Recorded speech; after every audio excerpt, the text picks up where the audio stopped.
자, 시작합니다. 입문서를 펴옵니다. 입문서. 11월 달은 제 입문서를 할 거예요. 자, 1페이지를 한번 펴봅니다.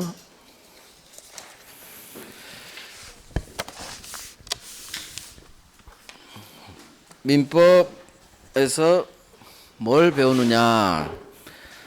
우리 시험 과목이 민법 및 민사특별법이죠. 자, 이제 설명 들어봐요.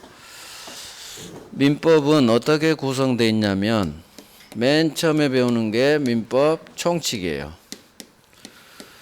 민법 총칙을 맨 먼저 배우고 두 번째로 배우는 게 물권법입니다. 물권법.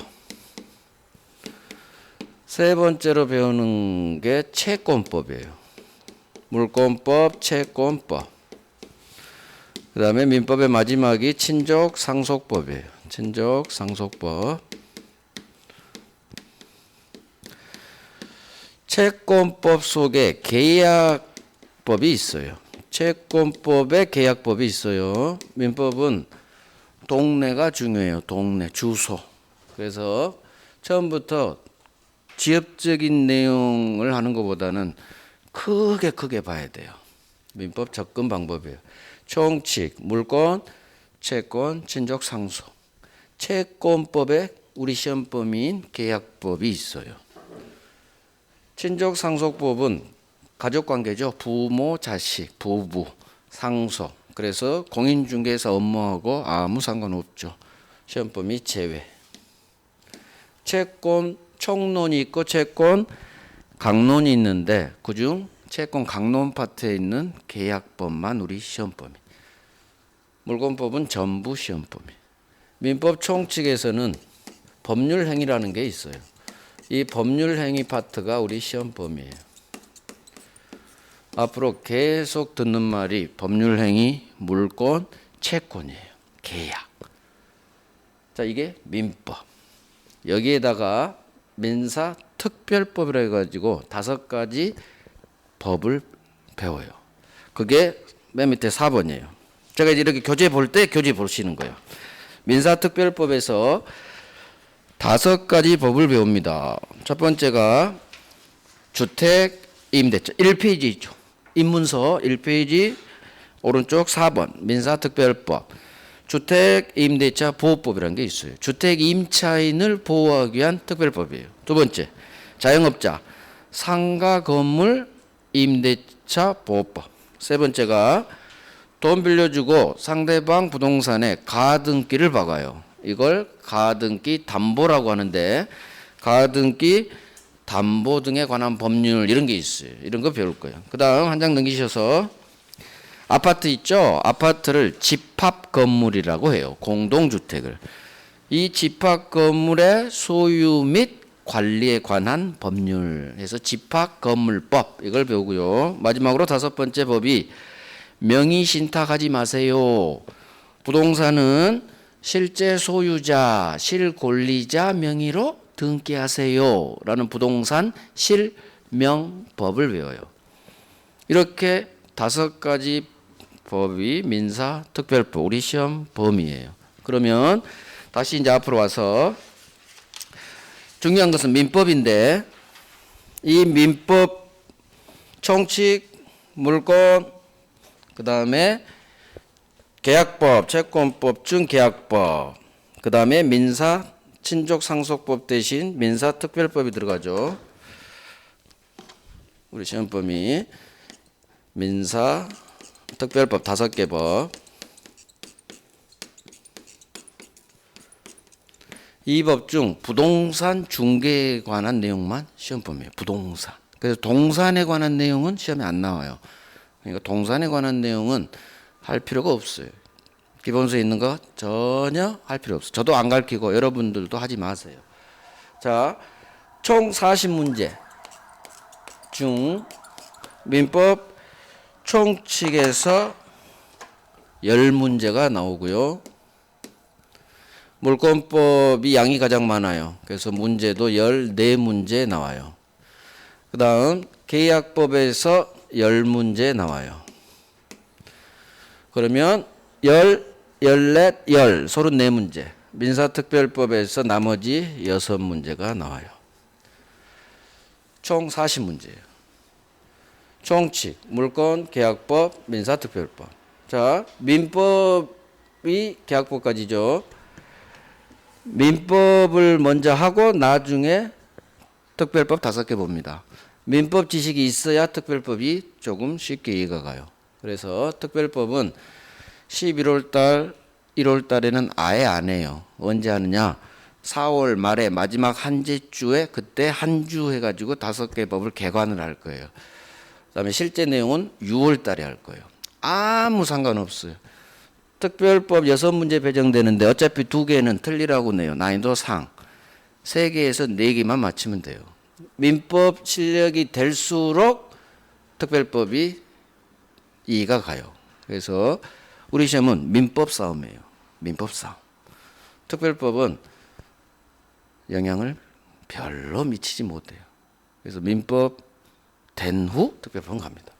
그 다음 총칙이 있고 물권법이 있고 계약법이 있는데 민법 총칙하고 물권법이 되면 또 계약법도 조금 수월하게 접근해요. 그래서 지금 11월 과정하고 내년 1월, 2월 약 4달간은 총칙하고 물권법에 집중할 거예요. 계약법은 2월 말에 잠깐 기본 터치할 거예요. 총칙하고 물권법이 되면 벌써 24개, 60점 점수예요. 그러니까 총칙, 물권법이 민법의 기초예요. 기초를 닫고 이 기초 하에서 계약법 들어가고 특별법 가는 거예요. 처음부터 절대 욕심 부리지 않으면 욕심 부릴 필요 없어요. 하나씩 제가 단계를 높여갈 거예요. 그래서 11월, 1월, 3월, 5월, 7월까지가 우리 이론 과정이에요. 이렇게 계단 밟듯이 올라갈 거예요. 기초 쌓고 나머지 추가하고 해가지고 3, 4월까지 거의 우리 공부할 양의 80% 정도는 할 거예요. 그다음 5월 달에 10% 추가, 거의 뭐 15% 추가. 7, 8월 달에는 그렇게 안 중요한 거 살짝 타치하는 거. 그런 식으로 해서 계단 밟기식으로 갈 거니까 그 순환 과정에서 배운 것은 그 순환 과정에서 내 걸로 만들어야 돼요. 계속 새로운 내용이 추가되니까. 그런 식으로 가다 보면 우리가 공부해야 될 양의 100%를 내년 6월쯤 어느 정도 할 거예요. 그래서 6월 말 되면 이제 그때 점수가 나와야 돼요. 8월 말. 6월하고 8월 말에는 점수가 나와야 돼요. 먼저 1차가 돼야 된다. 1차 공부부터 해라. 비추예요. 같이 갑니다. 2차하고 같이 가야 동차가 돼요. 그러니까 나는 먼저 학개론하고 민법만 죽어라 가고 2차 과목은 내년 3월이나 5월부터 시작해야지 늦어요. 요즘 2차 과목이 어렵게 나오기 때문에 1년 동안 2차 과목 공부해야 돼요. 어차피 제가 민법 100%를 주지 않아요. 복습할 시간 1시간도 안 걸려요. 특히 입문 단계에서는. 그래서 그날 배운 과목 그날 하세요. 2차 교수님들은 1차부터 먼저 공부하세요. 아마 그렇게 말씀하시는 분도 계실 거예요. 다 사람에 따라 그 공부 방법이 달라서 그래요. 저는 그래요. 저는 같이 가세요. 같이. 오늘 공법 배웠다. 그날 오후는 공법만 보는 거예요. 오늘 중개사법 배웠다. 그러면 중개사법을 복습하세요. 그날 하루에 한 과목씩 계속 가는 거예요. 양을 늘리지 마시고 그날 배운 걸 3번, 5번 더 보세요. 볼수록 내게 돼요. 볼수록. 응등이 공부하는 시간을 투자할수록 점수는 높게 나오게 되어 있어요. 단 같은 5시간을 투자했어도 공부 방법이 잘못되면 그건 고생만 하는 거예요. 그게 뭐냐? 제가 가르치지 않은 내용은 복습하지 말란 얘기예요. 기본서 읽지 말란 얘기예요. 차라리 오늘 배운 걸 그걸 아예 외워버리세요. 똑같은 5시간 동안 제가 하지 않은 내용까지 읽으면 5시간이 꽉 찬 사람이 있고 제가 한 것만 1시간에 끝나버렸어. 나는 5시간 공부하고 싶어. 1시간에 끝난 걸 5번 보세요. 아예 외워버리세요. 어차피 공부는 외우는 게 최고니까. 그래서 절대 수업 중에 하지 않은 내용은 혼자 절대 보지 마세요. 절대. 모든 과목 마찬가지. 그래서 총칙 10문제, 물권법 14문제, 계약법 10문제, 특별법 6문제에서 총 40문제가 구성돼요. 자, 그러면 물권이죠.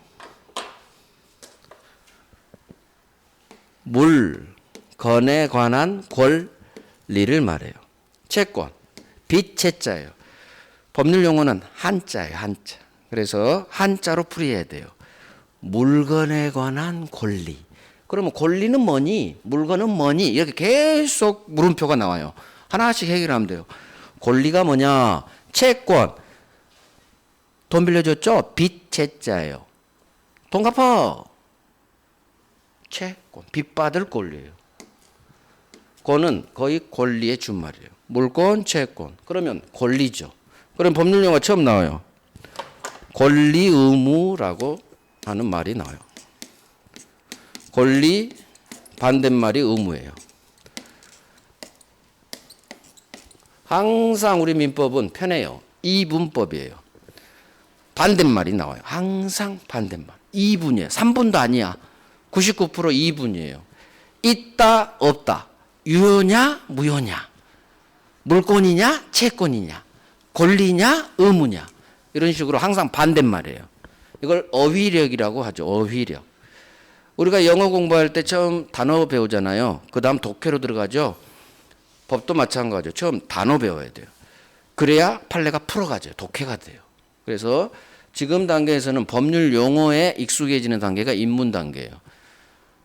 자, 권리라는 게 뭐냐? 몰라도 돼요. 그냥 뭔가 할 수 있나 보지 뭐. 권세 권자예요. 할 수 있는 힘이에요. 힘이에요. 힘. 의무는 뭐냐? 뭔가를 해야 되는 거예요.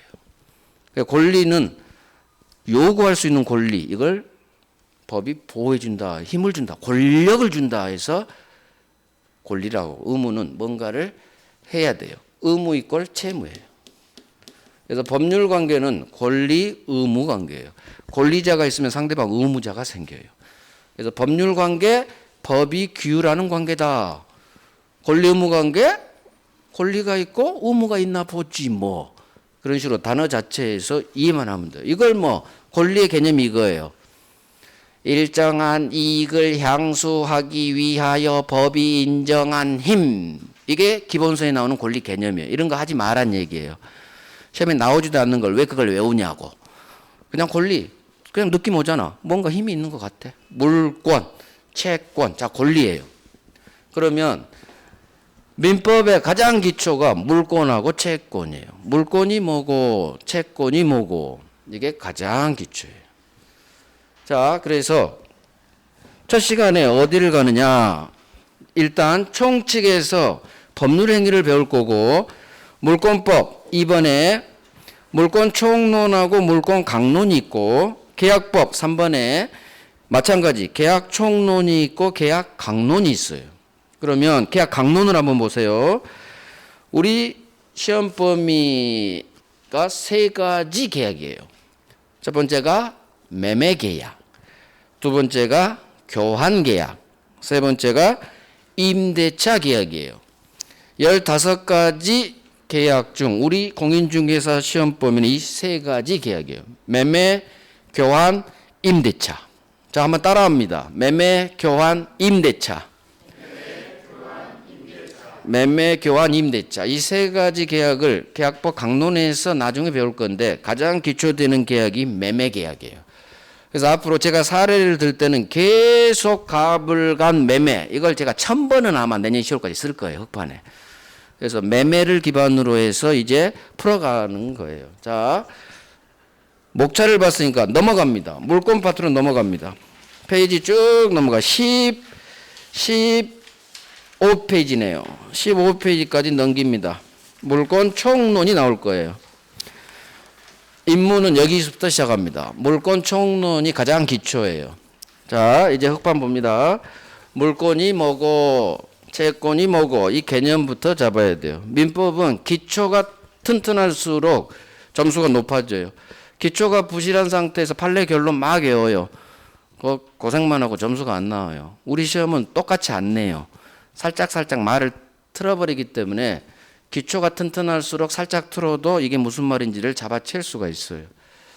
가장 기초되는 파트가 물권 총론이에요. 물권 총론. 소유권 파트랑 총칙, 민법 총칙이 연결돼요. 소유권을 이해해야지 총칙 내용이 이해가 가요. 법률행위 의사표시 동네가. 자, 물권이 뭐고 채권이 뭐냐. 항상 사례를 통해서 민법은 이해를 해야 돼요. 갑이 지소유 아파트 부동산을 5억에 팝니다. 자, 이제 법률 용어가 나와요. 매매 계약이라고 하죠. 금액은 대금은 5억에 팝니다. 그러면 자기 아파트를 파는 사람을 매도인이라고 하고요. 갑으로부터 아파트를 산 을을 매수인이라고 해요. 자, 법률 용어 나왔어요. 매도인, 매수인. 팔매, 넘길 도자예요.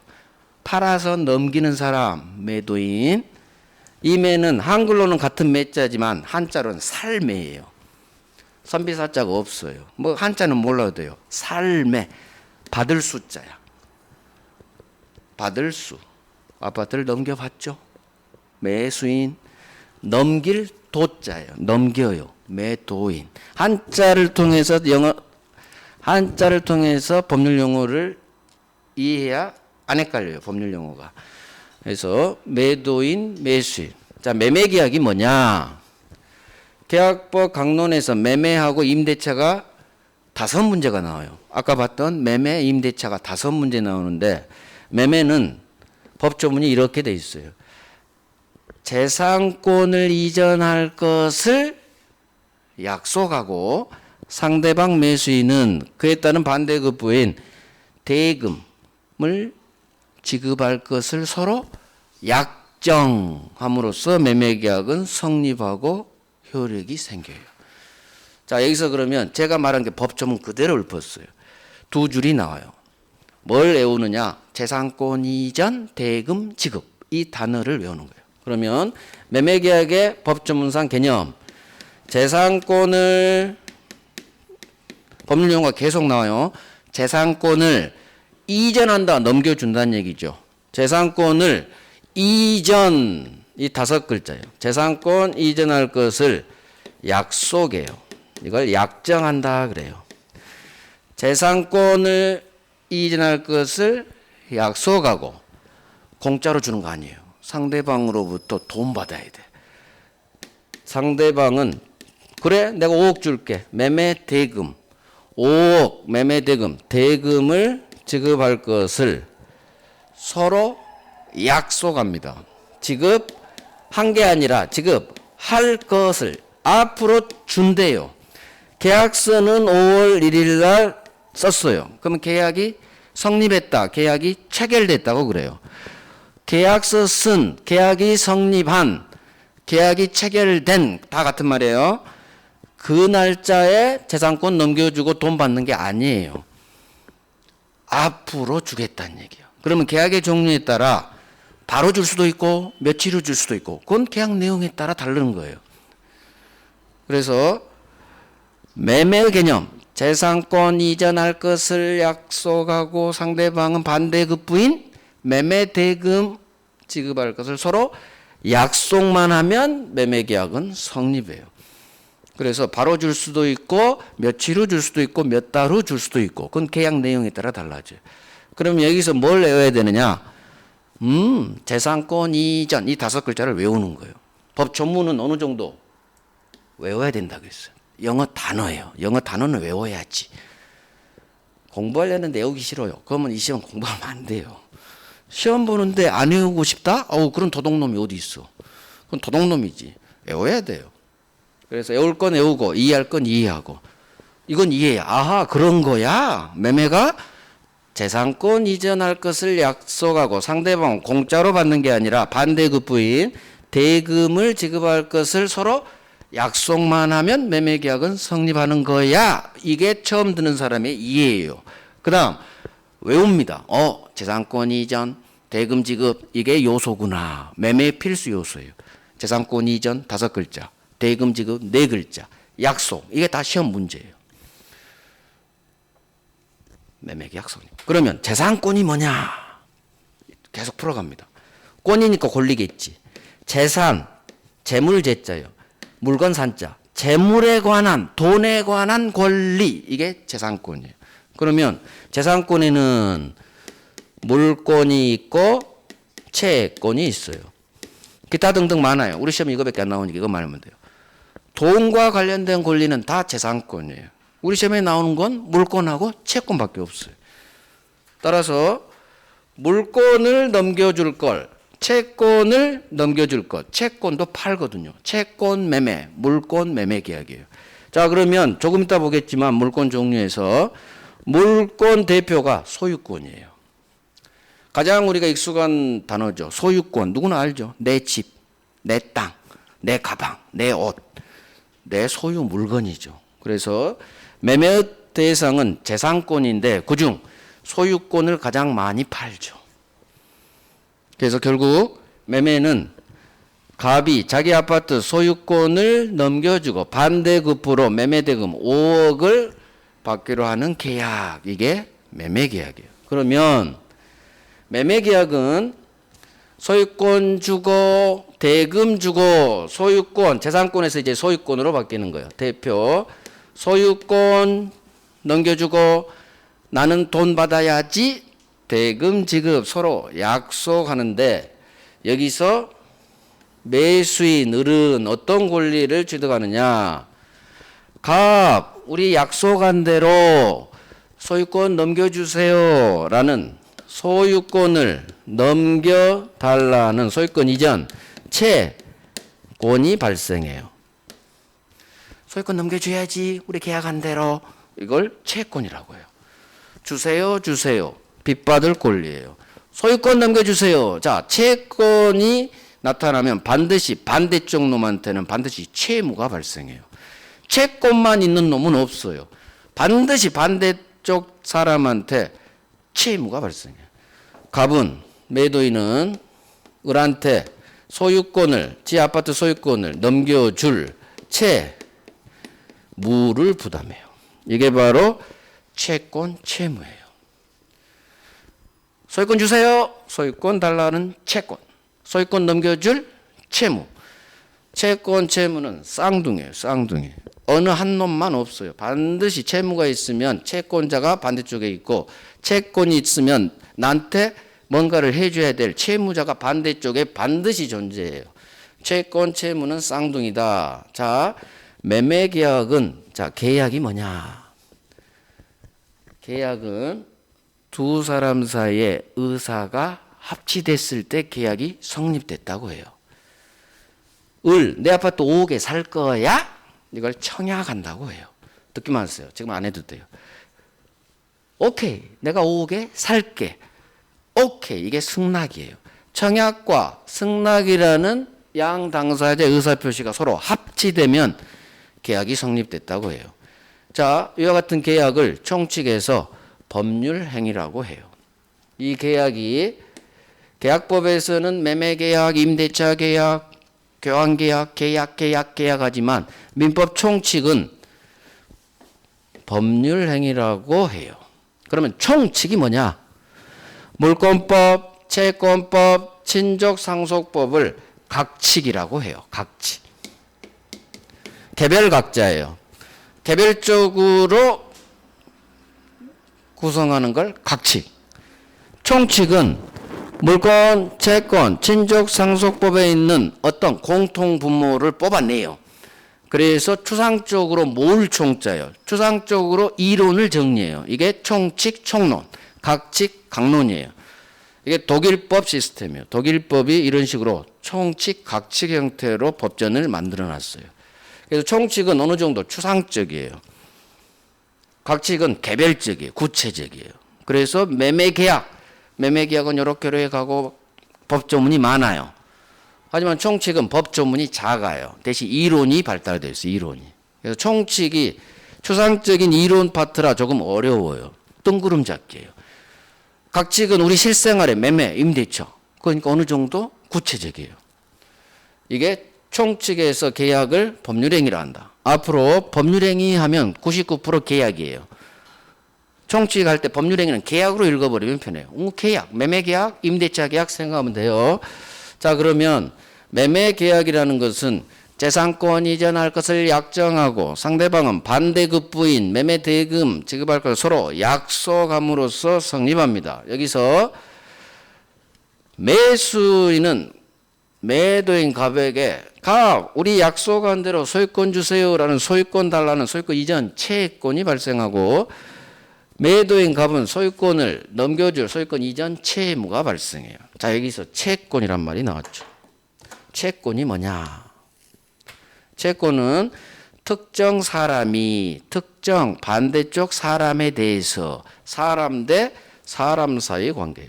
사람 대 사람 사이의 관계에서 채권이 나와요. 인이에요. 채권자가 자기 채무자에 대해서 어떤 행동을 요구할 수 있는 권리, 이게 채권이에요. 행동을 요구할 수 있는 권리예요. 해주세요, 해주세요. 이게 채권이라고 해요. 사람 대 사람. 그러면 두 사람 사이 관계, 채권자 한 명, 채무자 한 명이니까 두 사람 사이에서 발생하는 게 채권이에요. 이 채권은 특정 사람, 채권자가 특정 사람, 채무자에 대해서 소유권 주세요, 강의해 주세요, 돈 갚으세요, 모든 행동, 계약 내용에 따라 나한테 내가 살 수 있도록 아파트 넘겨주세요, 임차권. 그런 식으로 특정 사람이 특정 사람에 대해서 일정한 행위, 행동을 요구할 수 있는 권리, 이게 채권의 개념이에요. 여기서 채권의 성질이 나와요. 채권은 요구한다 해서 청구권이란 말이 나오고, 그 다음 을은 자기 채무자인 갑에 대해서만 소유권 주세요 할 수 있어요. 예를 들면 이거예요. 을이 갑에게 1억을 빌려줬어요. 대여금 채권이 발생해요. 돈을 빌려줬다, 대여했다, 금전 대여, 금전 소비대차 계약이라고 하는데 보통 일상용어로 대여금 채권자가 되고, 얘는 나중에 1년 후 갚기로 했으면 빌린 돈 1억을 갚을 채무자가 돼요. 대여금 채권자, 대여금 채무자예요. 그러면 1년 후 돈 갚을게 하고 빌렸어요. 1년 후 갚을 시기를, 돈을 갚는다를 또 한자로 변제한다 그래요. 변제, 돈을 갚아야 할 시점, 시기, 이걸 변제기 그래요. 돈을 갚는다, 변제한다, 이게 다 법률 용어예요. 돈을 갚아야 될 시기, 변제기. 그러면 갑은 1년 후 돈을 갚아야 될 날짜가 오면 1억을 갚아야 돼요. 채무자는 자기 채무를 이행을 해야 돼요. 자, 채무는 이행한다고 하고 권리는 행사한다고 해요. 권리는 행사한다고 그러고 채무는 이행한다고 해요. 지금 제가 얘기하는 게 다 법률 용어예요. 이런 용어에 익숙해지셔야 돼요. 자꾸 들으면 익숙해져요. 이놈이 1억을 갚아야 되는데 이 날짜에 돈을 갚지 않네요. 이 말을 채무는 이행해야 되는데 지채무를 이행하지 않네요. 채무 불이행이라고 해요. 아니 불. 채무자가 지채무를 이행을 해야 되는데 이행 안 하네? 채무 불이행이라고 해요. 자, 그러면 채권자, 돈 빌려준 을 입장에서 자기 채무자가 돈을 갚지 않아요. 그럼 어떻게 하겠어요? 야, 인마 돈 갚어 하겠죠. 계속 돈 갚으라고 했는데 이놈이 안 갚어. 근데 가만 보니까 갑의 부인이 돈이 엄청 많아요. 을이 전화합니다. 부인, 당신 남편이 1억 갚아야 되는데 안 갚아요. 당신이 갚으세요. 부인한테 당신이 갚으세요. 할 수 있다 없다 찍어봐요. 부인한테 당신이 갚으세요. 할 수 없다. 부부는 일심동체가 아니다. 부부는 남이에요. 남. 별개의 사람이에요. 자기 채무자는 갑이지 부인은 자기 채무자가 아니에요. 무슨 얘기냐? 엄청 중요해요. 채권은 반드시 자기 채무자에 대해서만 행사할 수 있는 거예요. 채권은 반드시 자기 채무자에게만 행사해야지 이 사람 부인을 제3자라고 해요. 채무자 아닌 제3자. 채무자 아닌 제3자에게는 절대로 채권 행사할 수는 없어요. 자기 채무자에게만 채권은 행사해야지 채무자 아닌 제3자에게는 절대 채권은 들이댈 수가 없어요. 이걸 법정 용어로 무슨 말로 표현을 하느냐? 채권은 제3자에 대해 행사할 수 없다. 제3자에게 대항할 수 없다 그래요. 대항은 주장, 행사하고 다 같은 말이에요. 앞으로 대항이란 말을 어마어마하게 들어요. 총칙, 민법 총칙에서. 대항은 상대방 대자, 항갈 항자 들이댄다는 거예요. 부인 당신이 갚으세요. 들이대는 거. 한글로 들이대는 거. 들이댈 수 없다. 김은국이 그러죠. 들이대! 못 들이대요. 들이대! 못 들이대요. 그래서 저는 김은국 영향을 받아서 들이댄다는 표현을 자주 써요. 못 들이대요. 오늘 배운 것 중 가장 중요한 게 이거예요.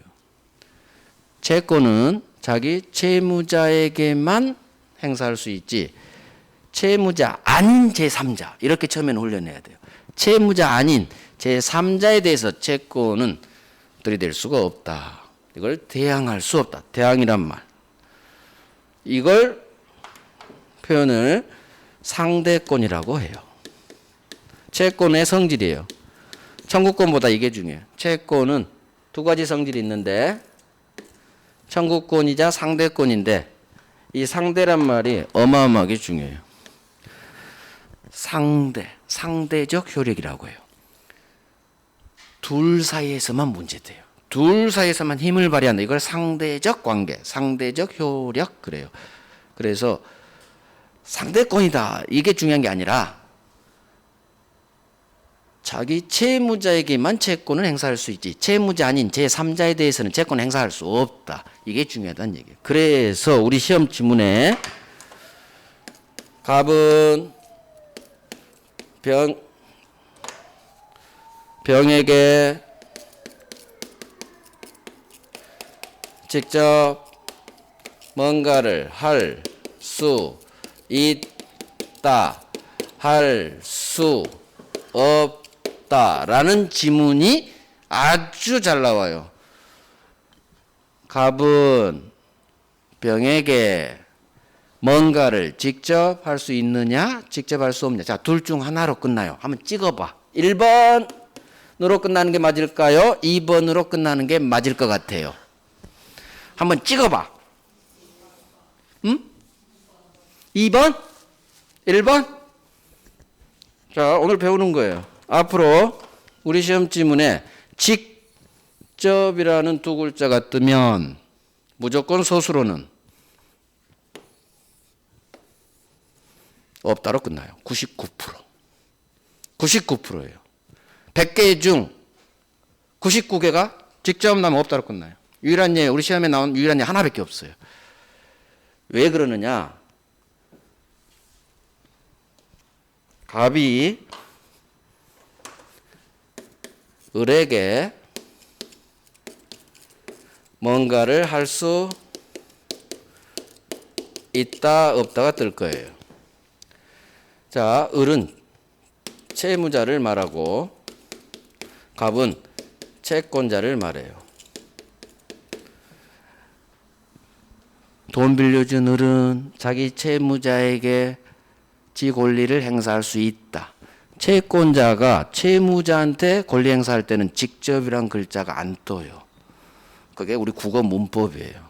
그러니까 상대방이 채무자라면 직접이란 글씨를 쓸 수가 없어요. 국어 문법에 어긋나요. 무슨 말이냐? 직접이라는 두 글자가 문장 속에 떴다는 얘기는 이놈은 자기 채무자가 아닌 제3자란 얘기예요. 자기 채무자 아닌 부인한테 직접 돈 갚어. 이때 국어문법상 제3자에게 청구할 때 직접이라는 두 글자가 태어나게 돼 있어요. 그래서 직접이라는 두 글자가 떴다는 얘기는 무조건 청구한 놈은 채권자고 상대방은 자기 채무자 아닌 제3자예요. 그 경우에만 직접이라는 두 글자가 나타나게 돼 있어요. 상대방이 채무자라면 직접이라는 글자는 절대 뜨지가 않아요. 떴다 하면 그 교수가 국어를 모른 거예요. 그러니까 절대 뜨지 않아요. 그래서 직접이라는 두 글자가 뜨면 직접 할 수는 없다. 이게 세트예요. 세트. 99% 일치하는 세트. 99% 직접 없어요. 그러면 여기가 또 세트가 돼요. 직접 할 수 없으면 또 다른 세트가 뭐냐? 대위해서는 할 수 있다로 끝나요. 자기 채무자를 대신해서 할 수는 있다요. 직접 안 돼, 대위 때. 이게 세트로 작동돼요. 대위해서 할 수 있다. 이것도 99% 있다로 끝나요. 대위라는 두 글자가 뜨면. 그래서 이런 식으로 훈련을 하면 돼요. 그래서 채권의 성질 때문에 그래. 채권은 자기 채무자에 대해서만 채권은 행사할 수 있지 자기 채무자 아닌 제3자에게는 채권 행사할 수 없어요. 이걸 채권의 상대권적 성질 그래요. 자, 그러면 이게 아주 중요하다는 얘기죠. 이 상대권적 성질에서 우리 시험에 어마어마하게 나오는 직접 대위가 작동되는 거예요. 시험은 이게 나온다는 얘기지. 직접 없어. 맞아. 직접이 나왔는데 이따로 끝났어. 그러면 X 지문인 거예요. X. X. 직접 나면 없다지. 하나 예외 빼놓고. 그래서 이런 식으로 풀면 쉬워져요. 대위 있다야 있다. 근데 대위에서 할 수 없대. X예요. 99% X야. 99%예요. 50%도 80%도 아니에요. 99%예요. 99%. 얘만 딱 하나 알면 돼요. 그래서 채권의 개념, 특정 사람이 자기 채무자 특정 사람에 대해서 일정한 뭔가 행동해 줄 것을 요구할 수 있는 권리, 이게 채권이에요. 자, 그러면 매매계약을 통해서 매수인이 취득한 권리는 채권입니다. 그러면 을은 소유권 주세요. 저 채권 취득하려고 고생해서 계약했을까요? 얘는 왜 계약했어요? 을은 아파트 소유권 먹으려고 계약했죠. 그런데 매매 계약만으로는 소유권 취득할 수 있다 없다? 없어요. 매매 계약하고 돈 다 줬어. 지가 살고 있어요. 1년째 살고 있어. 소유권 취득했다? 못했다? 못해요. 이유는 우리 법 조문 때문에 그래요. 우리 법 조문이 네가 저 아파트 소유권을 취득하려면 계약한 것만으로는 안 돼요. 한 가지 더 행동을 해줘야 돼요. 그 행동이 뭐냐? 등기 박으세요. 등기 박으세요. 행동 하나 더 해야 돼요. 계약서 쓰고 행동 하나 더 고생시켜요. 갑 소유권이 자기한테 넘어왔다는, 이전됐다는 소유권 이전 등기를 자기 앞으로 박아야지 비로소 소유권이라는 물권을 취득해요. 돈 주고 100년을 살아도 소유자 아니에요. 등기 박아야 돼. 이게 이유. 법 조문이 그렇게 법에서 규정해놨어. 어떡할 거야? 법이 그렇게 하라는데. 등기 박아야 소유권 취득. 자, 이제 여기서 등기 박았어요. 그러면 을은 소유권 취득. 갑은 소유권 상실. 상실을 소멸했다 그래요. 취득했다 이걸 권리가 소유권이 발생했다 그래요. 권리가 발생하고 소멸하고 겉으로 보니까 소유자가 갑에서 을로 변경됐고 발생, 변경, 소멸 이 세 개를 합쳐서 물권, 권리, 변동이라고 해요. 소유권이라는 물권이 변동됐다. 변동의 세 가지 모습. 권리가 발생하고 변경되고 소멸하고. 발생, 변경, 소멸. 내 입장에서 보면 소유권을 취득하고 얘는 상실하고 변경되고 소유자가 득실 변경이라고 해요. 이게 부동산 물권 변동. 총칙에서는 권리 변동 그래요. 소유권과 같은 권리가 바뀌었다. 변경됐다. 취득 상실 변경 새 모습을 한 단어로 변동됐다 그래요. 자, 그러면 소유권이란 게 뭐냐? 이 소유권이 물권이에요. 지금까지 채권을 설명했고 이제 물권 설명해요. 물권이 뭐냐? 채권은 빚채죠. 빚받을 권리. 빚이 뭔가 요구할 수 있는 권리예요. 물권은 물건에 관한 권리예요. 내 아파트죠. 이제 을이 등기 박았으니까 을 소유 아파트예요. 을한테 이 아파트 소유권이 있어요. 자, 소유권이라는 게 뭐냐? 내 아파트에서 내가 삽니다. 사용.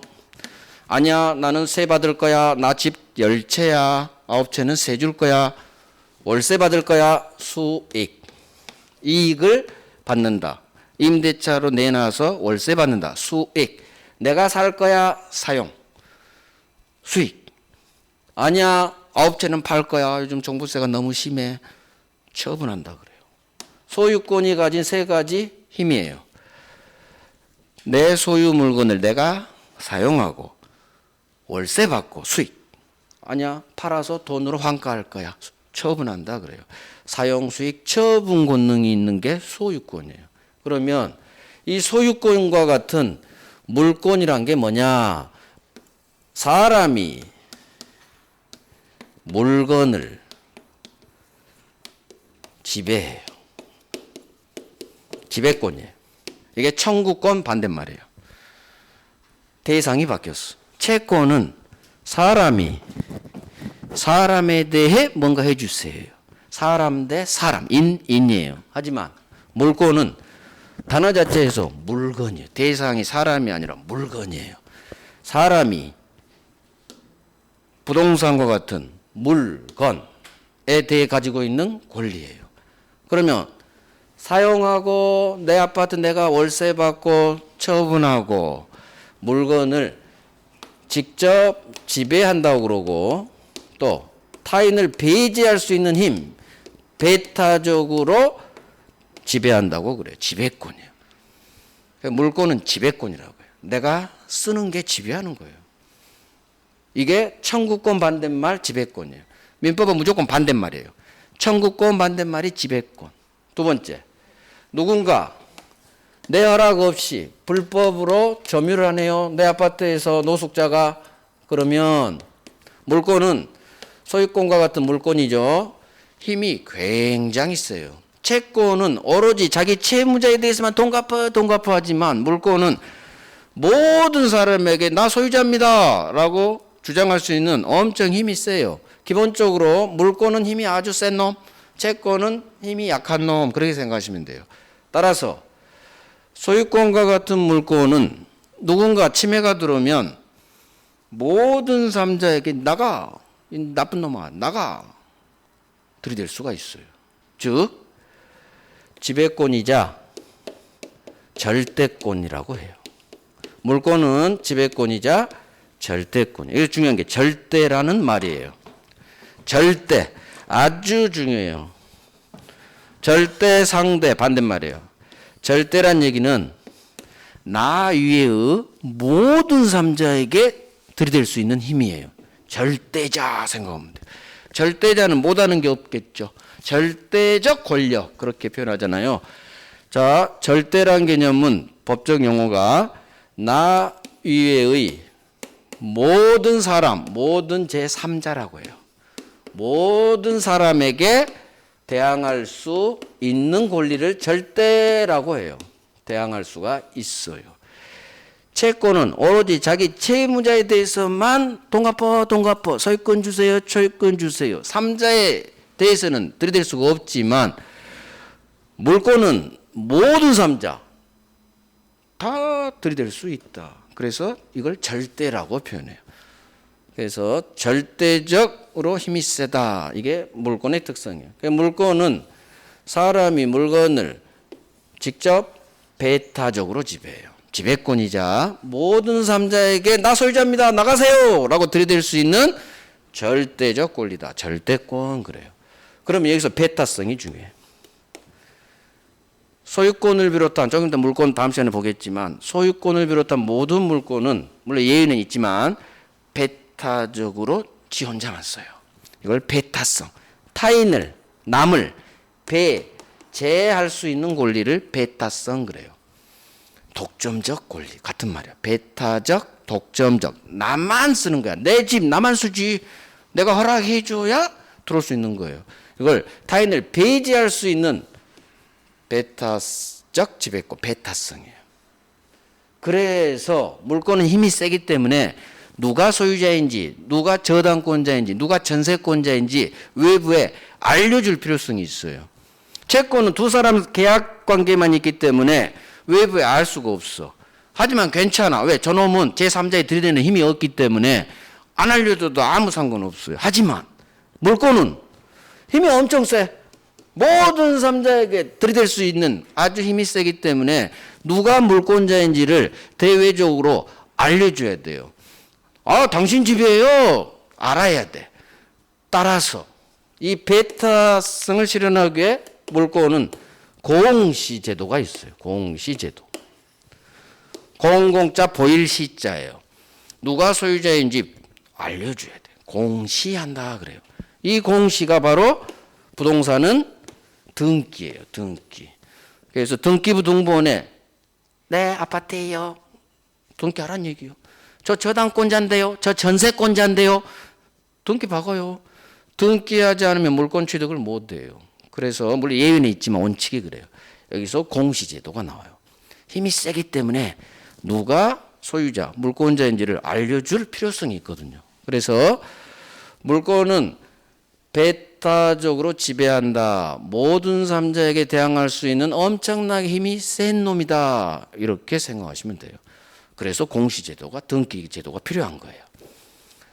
자, 이게 물권하고 채권의 가장 큰 차이점이에요. 물권하고 채권은 반대말이에요. 지금 1시간 동안 얘기했지만 결국 중요한 것은 채권은 채무자한테만 들이대야지 절대 채무자 아닌 제3자에 대해서는 대항할 수 없다. 이게 가장 중요하고, 그다음 물권은 물건에 관한 권리인데 물건 대표가 부동산이고 토지 건물 직접 지배, 배타적 지배. 그다음 모든 삼자에게 다 저 소유자입니다라고 대항할 수 있는 절대권이다. 그래서 절대 상대의 두 글자를 이해를 하셔야 돼요. 이 절대 상대에서 나중에 민법 총칙에서 무효 종류, 절대적 무효, 상대적 무효가 나와요. 그래서 절대적 무효는 모든 사람들에게 다 무효가 돼요. 절대적으로 무효가 돼. 하지만 상대적 무효는 갑과 을 두 사람만 무효고 제3자 어떤 경우에는 제3자에 대해서는 무효가 되지 않아요. 상대적으로 둘만 무효. 그래서 절대 상대 개념이 아주 중요해요. 자, 교재 정리하고 또 이 시간 마칠게요. 자, 의보입니다. 물권이란 물건을 직접 지배해서 어떤 이익을 얻는 배타적 권리. 여기서는 배타성, 지배 뭐 이런 단어만 밑줄을 하면 시험에 안 나와요. 기초예요, 기초. 두 번째가 중요하죠. 물권은 소유권 생각하세요. 물권하면 소유권 같은 물권은 나 이외의 이 세상 모든 사람, 이걸 제3자라고 표현해. 모든 사람에게 들이댈 수 있다. 그래서 물권은 힘이 아주 세다. 그래서 이런 걸 절대라는 표현을 써요. 모든 삼자에게 대항할 수 있는 힘, 그러면 절대라는 두 글자가 떠요. 자, 밑에는 생략하시고 채권 갑니다. 채권은 특정 채권자가 자기 채무자 사람한테 일정한 행동을 요구할 수 있는 권리. 그래서 청구권, 지배권 반대말 청구권이라고 하고, 중요한 건 두 번째예요. 채권자는 자기 채무자에게만 채권 행사할 수 있지 자기 채무자 아닌 제3자에 대해서는 채권은 행사할 수가 없다. 이걸 채권은 제3자에 대한 대항력이 없다 그래요. 대항이라는 말은 언제 나오느냐? 제3자에 대한 관계에서 나와요. 자기 채무자한테는 대항한다 표현 안 써요. 채무자 아닌 제3자가 나타났을 때 이놈한테 대드느냐 마느냐예요. 대항이라는 두 글자가 떴다는 얘기는 제3자에 대한 관계에서 나오는 말이에요. 채권은 자기 채무자 아닌 제3자에 대해서는 채권은 절대 행사할 수 없다, 주장할 수 없다, 대항할 수 없다, 다 같은 말이에요. 민법은 유사어, 반대어 이걸 빨리빨리 익숙해지셔야 돼요. 행사, 주장, 대항할 수 있다, 뭐 이런 게 다 같은 유사어다. 자, 그러면 1번의 세 번째 사례하고 2번의 세 번째 사례가 있는데 빨리 해버릴게. 5분 동안에. 아니야, 이건 이따 할게요. 물건 종류해야 설명을 해야 돼. 자, 그러면